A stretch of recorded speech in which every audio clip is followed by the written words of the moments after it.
کبھی دیوار ہلتی ہے، کبھی در کانپ جاتا ہے، علی کا نام سن کر اب بھی خیبر کانپ جاتا ہے۔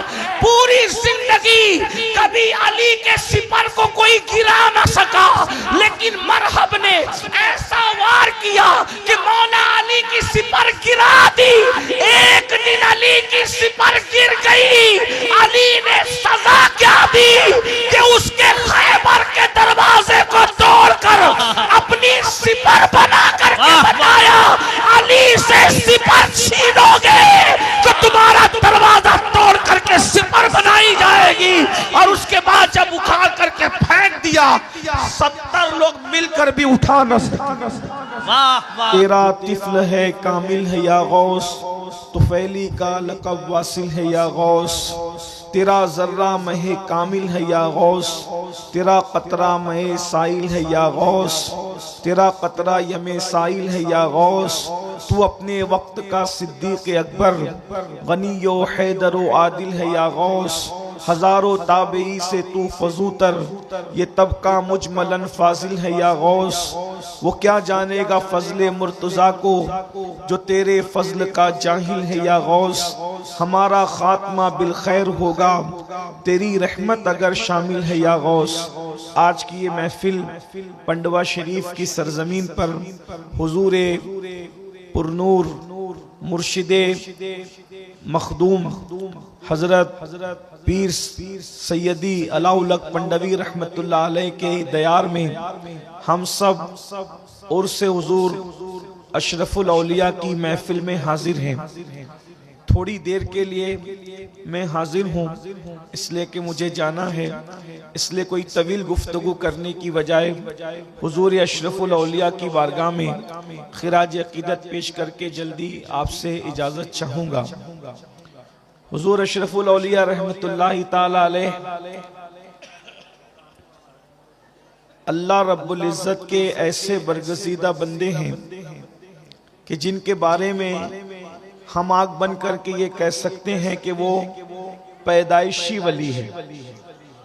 اس کی وجہ یہ ہے کہ مجدد میت ماضیہ امام اہل سنت نے حضور غوث پاک کے لیے یوں عرض کیا کہ جو تیرا طفل ہے کامل ہے یا غوث، جو آپ کا بچہ ہے وہ پیدائشی طور پر کامل ہے۔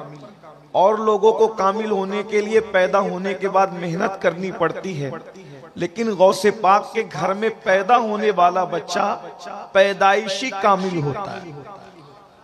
اور وہ حضور غوث پاک خانوادہ اشرفیہ وہ ہے جہاں غوث اعظم اور غوث العالم یہ دونوں سمندر مرج البحرین کے طور پر یکساں ملتے نظر آتے ہیں، اور اشرف الاولیاء اسی مرج البحرین کے در مکنون ہیں جن کو ہم آنکھ بند کر کے کہہ سکتے ہیں کہ وہ پیدائشی ولی ہیں۔ واہ واہ واہ سبحان اللہ۔ میں اپنی گفتگو کو اب کسی اور طرف لے جانے کی بجائے حضور غوث العظم دستگیر شیخ عبد القادر جیلانی رضی اللہ تعالیٰ عنہ نے ایک ولی کی 12 صفت کو بیان فرمایا۔ ولی کون ہوتا ہے؟ ولی کسے کہتے ہیں؟ بس 10 سے 12 منٹ میں اپنی بات پوری کروں گا۔ آپ ولی کی پہچان آپ کو مل جائے گی، آسانی کے ساتھ آپ پہچان سکیں گے کہ ولی کس کو کہتے ہیں۔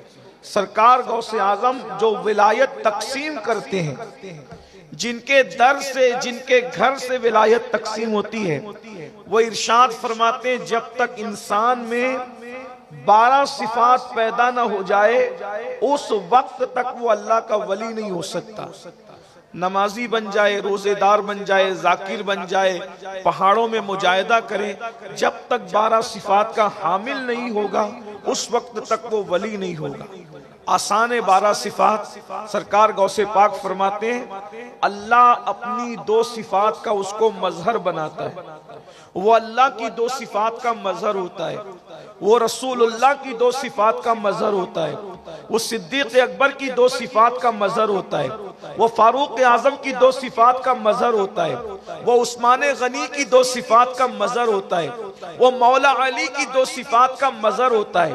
غوث پاک نے رسول اللہ کے بعد اور خدا کے بعد چاروں خلفائے راشدین کی صفات کا مظہر اس کو قرار دیا۔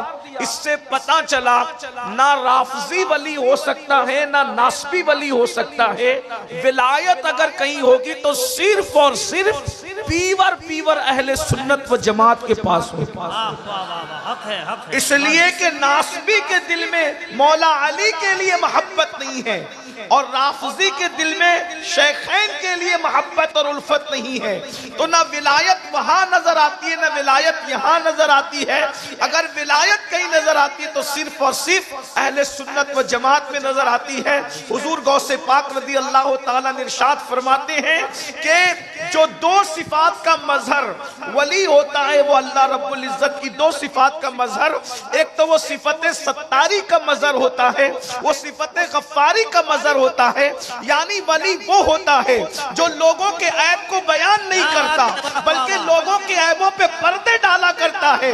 اللہ رب العزت ستار ہے، جیسے وہ بندوں کے عیبوں پہ پردے ڈالتا ہے، جب وہ کسی کو اپنا دوست بناتا ہے تو صفت ستاری کا اس کو مظہر بنا دیتا ہے۔ وہ لوگوں کے عیبوں کو بیان نہیں کرتا بلکہ لوگوں کے عیب پہ پردے ڈالا کرتا ہے۔ اور اس منبر پر ابھی آپ نے اپنی آنکھوں سے دیکھا کہ اللہ اکبر اپنے مرید کو منع کیا گیا، اور جب انہوں نے توجہ نہ کی تو جھڑکی دے کر کے بتایا گیا کہ اللہ والوں کی شان کیا ہے کہ یہاں پردے نہیں اٹھائے جاتے بلکہ پردے ڈالے جاتے۔ نعرہ تکبیر، ہاتھوں کو اٹھا کر کے نعرہ رسالت، نعرہ حیدری۔ سبحان اللہ، سبحان اللہ۔ جب تاج الاولیاء کی پردہ پوشی کا یہ عالم ہے تو اشرف الاولیاء کی پردہ پوشی کا عالم کیا ہے؟ واہ واہ واہ واہ واہ واہ واہ، سبحان اللہ، سبحان اللہ۔ صفت ستاری کا مظہر ہوتا ہے۔ پھر فرمایا وہ صفت غفاری کا مظہر ہوتا ہے، یعنی وہ لوگوں کو معاف کرتا ہے۔ اپنی ذات کے لیے وہ لوگوں سے لڑائی جھگڑا نہیں کرتا، اس لیے کہ ذات کے لیے لڑنا یہ کتوں کا کام ہوتا ہے، ذات کے لیے لڑنا یہ اللہ والوں کا کام نہیں ہوتا۔ وہ صفت غفاری کا مظہر ہوتا ہے۔ اس آئینے میں اگر آپ حضور اشرف الاولیاء کی زندگی کو دیکھیں، میں نے تو ان کو نہیں دیکھا، میں نے صرف لوگوں سے سنا ہے، سن کر میں اس نتیجے پر پہنچا ہوں۔ جنہوں نے دیکھا ہے وہ گواہی دیں گے، شہادت دیں گے کہ ان لوگوں نے حضور اشرف الاولیاء نے اپنی ذات کے گستاخوں کو ہمیشہ معاف کیا اور اس دن کو یاد دلایا جو فتح مکہ کا دن تھا، لا تثریب علیکم اليوم۔ اور یہاں تو چشتیت ہے، اور خاص طور پر یہاں چشتیت اور قادریت کا بھی سنگم ہے۔ چشتیت اس اعتبار سے ہے کہ مخدوم اشرف جہانگیر سمنانی جیسا سلسلہ چشتیہ کا وہ عظیم نمائندہ جس نے سلسلہ چشتیت کو بام عروج تک پہنچایا، اور اسی لیے تو ان کے مرشد کو ان پہ ناز تھا۔ مرشد اپنے بیٹے کو خدمت سونپتے ہیں کہ تمہیں جنگل سے لکڑیاں لانے جانا ہوگا، اور سارے خلفاء اور مریدین کو ذمہ داریاں سونپتے ہیں، خانقاہ میں جھاڑو لگانا ہوگا، برتنوں کو صاف کرنا ہوگا، لنگر تقسیم کرنا ہوگا، مہمانوں کی خدمت کرنا ہوگا۔ بیٹے کو بھی کام دیا، سارے مرید اور خلفاء کو کام دیا، لیکن جب میرے مخدوم اشرف سمنہ نے عرض کیا حضور سب کو کام سونپتے ہیں، مجھے بھی کوئی کام سونپ دیجئے، فرمایا ارے سب الگ ہے اشرف تم الگ ہو، اس لیے کہ جب تم آئے تھے تو تمہارے آنے سے پہلے خضر علیہ السلام نے تمہاری اتنی تعریف کی تھی کہ اب مجھے کوئی کام دینے کے لیے تمہیں حیا آتی ہے کہ میں خضر کو کیا منہ دکھاؤں گا۔ اگر میں نے تمہیں کوئی کام سونپ دیا، میں تمہیں کوئی فزیکلی ایکٹیویٹی نہیں سونپنا چاہتا، اگر تم کچھ کرنا ہی چاہتے ہو تو ذکر اذکار کے ذریعے سے منزلوں کو طے کرو۔ نعرہ تکبیر، نعرہ رسالت، فیضان مخدوم اشرف، فیضان مخدوم العالم۔ اس کا مرشد جس کو ذمہ داری اور خدمت دینے اور خدمت لینے کے لیے حیا کرے وہ اشرف سمنہ ہے، وہ ہمارے مخدوم ہے۔ بہرحال تو چشتیت تو اس اعتبار سے کہ مخدوم صاحب چشتی ہیں، اور قادریت اس اعتبار سے کہ سیدنا عبدالرزاق نورالعین کی اولاد ہے، تو یہاں چشتیت اور قادریت ایک ساتھ جمع ہوتی، یہ بھی مراج البحرین ہے الحمدللہ تعالی۔ تو چشتیت اور قادریت جو جمع کرنے کی بات کر رہا ہوں تو یہ کہ یہاں ہائے ہائے ہائے کیا بات، اشرفی صحبہ شراب سنجری، سبحان اللہ، ایک ہی شیشے میں ہے دونوں بھری، قادری صحبہ شراب سنجری، ایک ہی شیشے میں ہے دونوں بھری، قادری صحبہ شراب سنجری، قادری صحبہ شراب سنجری، ایک ہی شیشے میں ہے دونوں بھری۔ کیا خوش نصیبی ہے ہم لوگوں کی۔ تو قادریت اور چشتیت جب ملی ہوئی ہے تو دونوں میں اب بات کیا ہے؟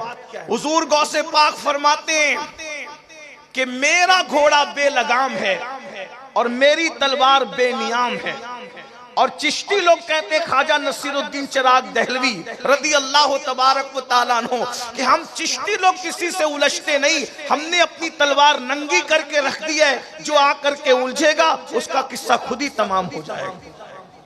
لیکن یہ اللہ والے اپنی ذات کے لیے کسی سے نہیں لڑتے، یہ اپنی ذات کے دشمنوں کو معاف کرتے، صفت غفاری کا مظہر ہوتے ہیں، اپنی ذات کے لیے نہیں لڑتے۔ بلکہ سرکار بابا فرید الدین گنج شکر رضی اللہ تعالیٰ تو یہاں تک فرماتے ہیں کہ بھائی ہم صوفی لوگ ہیں، اللہ والے لوگ ہیں، ہمارے سامنے کینچی کی بات نہ کیا کرو بلکہ سوئی دھاگے کی بات کیا کرو، کیونکہ کینچی ایک کو دو کر دیا کرتی ہے اور سوئی دھاگا ایک کو دو کو ایک کر دیا کرتا ہے۔ یہ خانقاہ ہے، یہاں پر ایک کو دو نہیں کیا جاتا بلکہ دو کو ایک کیا جاتا ہے۔ یہ سرکار بابا فرید گنج شکر رضی اللہ تعالیٰ کی تعلیم، اللہ نوازش کرم فرمائی ہے آپ کی دعائیں سرکار جی نہ محبتیں آپ۔ تو ایک بات مجھے یہاں یاد آئی، ذات کے لیے نہ لڑنا اور اللہ کے لیے دشمنی رکھنا، اس کی ایک مثال پیش کرتا ہوں۔ سرکار خواجہ نصیر ملت والدین خواجہ نصیر الدین چراغ دہلوی کی بات یاد آئی۔ کچھ لوگوں نے بادشاہ کے پاس جا کے چغلی کی کہ یہ لوگ تو سما میں رات دن رہتے ہیں، یہ اللہ والے لوگ نہیں ہیں، اور یہ ایسے ہی ہیں ویسے وغیرہ وغیرہ کہا۔ بادشاہ نے کہا ٹھیک ہے، ہم ان کو اپنا نوکر بنائیں گے اور ان سے اپنی خدمت لیں گے۔ سرکار نصیر الدین چراغ دہلوی کے پاس نمائندہ بھیجا، اور نمائندہ بھیجنے کے بعد کہا کہ آپ کو بادشاہ کی کوئی نہ کوئی نوکری قبول کرنی پڑے گی۔ سرکار نصیر الدین نے فرمایا میں آپ سے کوئی تعلق نہیں رکھتا، میں آپ کی نوکری کیسے کر سکتا ہوں؟ کہا اگر آپ نوکری نہیں کرو گے تو مشکل اٹھاؤ۔ کہا میں ہر مشکل اٹھاؤں گا۔ سیرت نگار لکھتے ہیں یہ سینے کی جو ہڈی ہوتی ہے، ان دونوں ہڈیوں میں سوراخ کر کے خواجہ نصیر الدین چراغ دہلوی کو لٹکا دیا گیا کہ آپ نوکری کریں۔ سرکار نصیر ملت والدین سے مریدین نے کہا حضور یہ ظلم پر آیا ہے، آپ نوکری کے لیے تیار ہو جائیں، یہ جو کہتا ہے آپ کر لیں ورنہ یہ آپ کو نقصان پہنچائے گا۔ آپ نے فرمایا ٹھیک ہے میں تیار ہوں۔ تو بادشاہ نے کہا روزانہ آپ مجھے میرے کپڑے پہنائیں گے اور میرے کپڑے اتاریں گے، یہ آپ کی ذمہ داری۔ تو خواجہ نصیر روزانہ کپڑے پہنانے لگے اور کپڑے اتارنے لگے، لیکن بددعا نہیں کی کیونکہ اب تک ذات تک معاملہ تھا، ذاتی دشمنی تھی۔ یہ بادشاہ کو خواجہ نصیر سے ذاتی دشمنی تھی، چراغ دہلوی سے۔ چراغ دہلوی کون ہے؟ یہ چراغ دہلوی سرکار علاؤ الحق پنڈوی رحمت اللہ تعالی علیہ، یہ ان کے پیر و مرشد کے پیر بھائی ہیں۔ حضرت اخی سراج آئینہ ہند کے پیر بھائی ہیں، ان دونوں کے پیر و مرشد نظام ملت والدین سلطان المشائق خواجہ نظام الدین اولیاء رضی اللہ تعالیٰ عنہ۔ ذاتی دشمنی ہے، ہڈی میں سوراخ کر کے لٹکا دیے گئے لیکن بددعا نہیں کی۔ معاف کر رہے ہیں، اس کو کرتا پہناتے ہیں، کرتا اتارتے ہیں۔ حاسدوں نے کہا کہ معاملہ صحیح چل رہا ہے، نصیر کا امتحان لو۔ ایک دن بادشاہ کو تاخیر سے لائے اور اتنے لیٹ لائے کہ خواجہ نصیر الدین چراغ دہلوی کی نماز عصر قضا ہونے کے قریب آ گئی۔ اللہ کے رسول علیہ السلام نے فرمایا مومن کی عصر اس وقت ہوتی ہے جب سورج اپنی حالت پر ہوتا ہے، اور جب سورج میں تغیر آ جائے، وہ ڈوبنے کے قریب ہو جائے، پھر وہ مومن کی نہیں بلکہ منافق کی نماز ہوتی ہے۔ یعنی جب سورج ڈوبنے کے قریب ہو تو اللہ کے رسول علیہ الصلوۃ والتسلیم نے فرمایا اس وقت نماز پڑھنا یہ نفاق کی علامت ہے۔ یہ نفاق اعتقادی ہم نہیں کہتے اس کو، نفاق عملی کہتے ہیں اس کو۔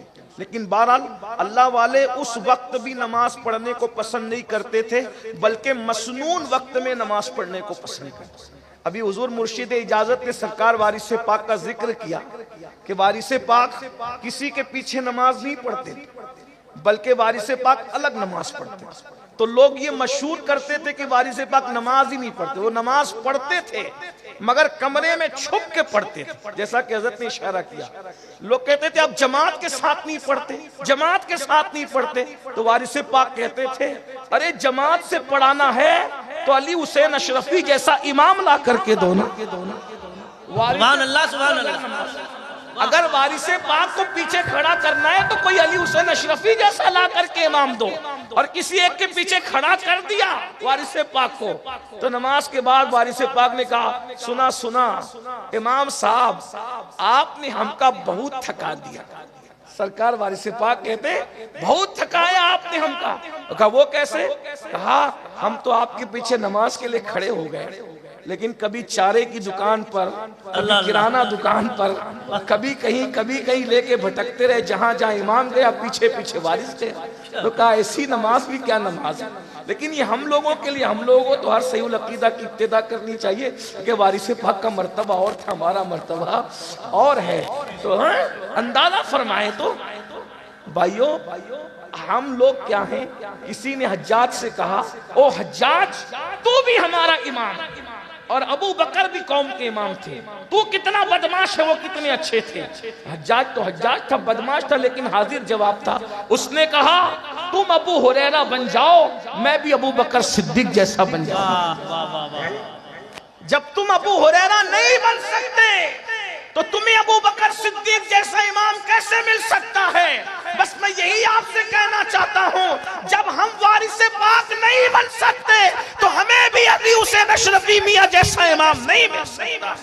سود کھاتے رہو گے، حرام کھاتے رہو گے، عورتوں پہ بدنظری کرتے رہو گے، اسی طریقے سے اپنی بیٹیوں کو بازار اور ولیموں میں بے پردہ گھماتے رہو گے، اور پھر سوچو کہ ہمیں بھی اعلیٰ حضرت اشرفی میاں جیسا امام مل جائے۔ تو بات ایسی ہے نا، جیسے ہم رہیں گے ویسے، جیسے ہم ویسے ہمارے امام، جیسے ہم ویسے ہمارے پیر، جیسے ہم ویسے ہمارے مشائخ۔ ارے تو خسرو بن، تیرا پیر نظام الدین محبوب الہی تو ہے نا۔ پیر کو تلاش کرنے کی ضرورت نہیں، ہم نے خسرو بننا ہے۔ اگر تو اشرف سمنا بن جائے تو علاء الحق پنڈوی جیسا پیر ہوگا۔ کیا بات ہے، واہ واہ واہ۔ اگر تو اللہ اکبر قطب الدین بن جائے تو تجھے معین الدین غریب نواز جیسا پیر مل جائے گا۔ لیکن بات تو اتنی ہے نا، اصل کمی ہمارے اندر ہے اور ہم الزام لوگوں پہ رکھتے ہیں۔ تو میں بات یہ کہہ رہا تھا، کیا بس بات ختم ہی کر دوں، اللہ اکبر، کہ خواجہ نصیر الدین چراغ دہلوی کے ساتھ معاملہ چل رہا تھا، خدمت کر رہے تھے، اتنی دیر سے لائے بادشاہ کو کہ سورج غروب ہونے کے قریب آیا اور نماز، آپ کی آنکھوں میں آنسو آ گئے کہ کیا میں مکروہ وقت میں عصر کی نماز پڑھوں گا؟ غصہ آیا۔ اب تک ذاتی دشمنی تھی، نصیر الدین نے ہر تکلیف جھیلی، تکلیف برداشت کی، لیکن جب دین پر بات آئی، نماز ترک ہونے کی بات آئی، نماز قضا ہونے کی بات آئی، مکروہ وقت میں نماز پڑھنے کی بات آئی، تو اس کے بعد کرتا تو پہنایا، اور پہناتے ہوئے آنکھ میں آنسو لے کر باندھتے ہوئے کہا باندھے نصیر کھولے غسال۔ یہ ولی کی زبان ہے، یہ ولی کی زبان ہے۔ گفتے اللہ بود گرچہ از حلقوم عبداللہ بود، اس کی بولی گویا کہ خدا کی طرف سے ہوتی ہے. وہ اللہ کا ولی بولتا ہے مگر ولی کی زبان پر خدا کا فرمان جاری ہوتا ہے. کس شان سے کہا باندے نصیر کھولے غسال، یعنی نصیر باندھ رہا ہے اور اس کو مرنے کے بعد اب غسل دینے والا غسال کھولے گا. دنیا نے دیکھا آج کے سورج کے بعد کل کا سورج غروب نہیں ہوا اور بادشاہ مر گیا، اس کی روح پرواز کر گئی، اس لیے کہ اب جان کی دشمنی کی بات نہیں تھی، اب اسلام کی دشمنی کی بات تھی. تو اللہ کا ولی وہ ہوتا ہے جو صفت ستاری اور صفت غفاری کا مظہر ہوتا ہے. وہ نہ عیب کھولتا ہے اور نہ ذاتی دشمنی کرنے والوں سے بدلہ لیتا ہے. دو صفات اس میں رسول اللہ کی ہوتی ہے. ایک صفت یہ کہ رسول اللہ رفیق ہے امت پر اور شفیق ہے امت پر. تو جو اللہ کا ولی ہوتا ہے وہ رسول اللہ کی امت پر رفیق بھی ہوتا ہے اور شفیق بھی ہوتا ہے، یعنی اس کے اندر چڑچڑا پن نہیں ہوتا، وہ لوگوں کو ڈانٹتا نہیں، وہ لوگوں کو گالیاں نہیں دیتا، وہ لوگوں کو جھڑکتا نہیں، وہ امیر اور غریب میں فرق نہیں کرتا. رسول اللہ کی محفل میں جہاں صدیق اکبر جیسے مالدار کو پہلو میں جگہ ملتی تھی، عثمان غنی جیسے کو پیار ملتا تھا مالدار کو، تو ابو ذر غفاری جیسے غریب کو بھی پیار ملتا تھا. اسی طرح جیسے مصطفیٰ جان رحمت امت پر رفیق و شفیق تھے، جب اللہ کسی کو ولی بناتا ہے تو اس کے اندر بھی رفقت اور شفقت کا انداز پیدا کر دیتا ہے. وہ ماں کی طرح پیار کرتا ہے، وہ شفقت دیتا ہے، وہ محبت کرتا ہے. دو صفات اس میں صدیق اکبر کی ہوتی ہے، وہ صادق ہوتا ہے، وہ مصدق ہوتا ہے، یعنی کہ وہ سچ بولتا ہے اور سچ کی تصدیق کرتا ہے. اور دو صفت فاروق اعظم کی ہوتی ہے، وہ امر بالمعروف کرتا ہے، نہیں انل منکر کرتا ہے. امر بالمعروف کا مطلب یہ ہے وہ نیکی کا حکم دیتا ہے اور بری باتوں سے منع کرتا ہے. اس کے سامنے جب کوئی برا کام کیا جائے وہ بے چین ہو جاتا ہے، وہ برائی کو روک دیتا ہے. امر بالمعروف اور نہیں انل منکر، نیکی کا حکم دینا، بری بات سے منع کرنا، یہ اللہ کے ولی کی پہچان ہے. دو صفات اس میں عثمان غنی کی ہوتی ہے. ایک تو وہ دین کو سخاوت کرتا ہے اور رات کو عبادت کرتا ہے. اس کا مطلب یہ ہے کہ ولی لوٹنے والا نہیں ہوتا بلکہ ولی لٹانے والا ہوتا ہے. ہم نے ہر ولی کو لوٹتے نہیں بلکہ لٹاتے دیکھا ہے. ارے زمین کے اوپر رہتے ہیں تو بھی ان کے نام پر لوگ پلتے ہیں اور زمین کے اندر چلے جاتے ہیں تو بھی ان کے لنگر پر ہزاروں کا گزارا ہوتا نظر آتا ہے. عثمان غنی کی دو صفات ہوتی ہے کہ وہ دن کا سخی ہوتا ہے، رات کا عابد ہوتا ہے. اور دو صفات اس میں مولا علی کی ہوتی ہے، وہ یہ کہ وہ جاہل نہیں ہوتا بلکہ وہ عالم ہوتا ہے اور وہ بہادر اور شجاع ہوتا ہے. مولا علی کیسے بہادر تھے؟ کبھی دیوار ہلتی ہے، کبھی در کانپ جاتا ہے، علی کا نام سن کر اب بھی خیبر کانپ جاتا ہے. پوری زندگی کبھی علی کے سپر کو کوئی گرا نہ سکا، لیکن مرحب نے ایسا وار کیا کہ مولا علی کی سپر گرا دی. ایک دن علی کی سپر گر گئی، علی نے سزا کیا دی کہ اس کے خیبر کے دروازے کو توڑ کر اپنی سپر بنا کر کے بتایا علی سے سپر چھینو گے تو تمہارا دروازہ توڑ کر کے سپر بنائی جائے گی. اور اس کے بعد جب اکھاڑ کر کے پھینک دیا 70 لوگ مل کر بھی اٹھا نہ سکے. واہ واہ واہ واہ واہ واہ واہ. فرمایا دو صفات اس میں مولا علی کی ہوتی ہے، وہ بہادر ہوتا ہے اور وہ عالم ہوتا ہے. اب یہ 12 صفات اگر آپ کو کسی میں دیکھنا ہے تو دماغ کے دریچوں کو کھول کر ماضی کے جھروکے میں جھانک کر دیکھو تو آپ کو اشرف الاولیاء کی تصویر ابھرتی ہوئی نظر آئے گی. السلام علیکم ورحمۃ اللہ. ماشاءاللہ ماشاءاللہ.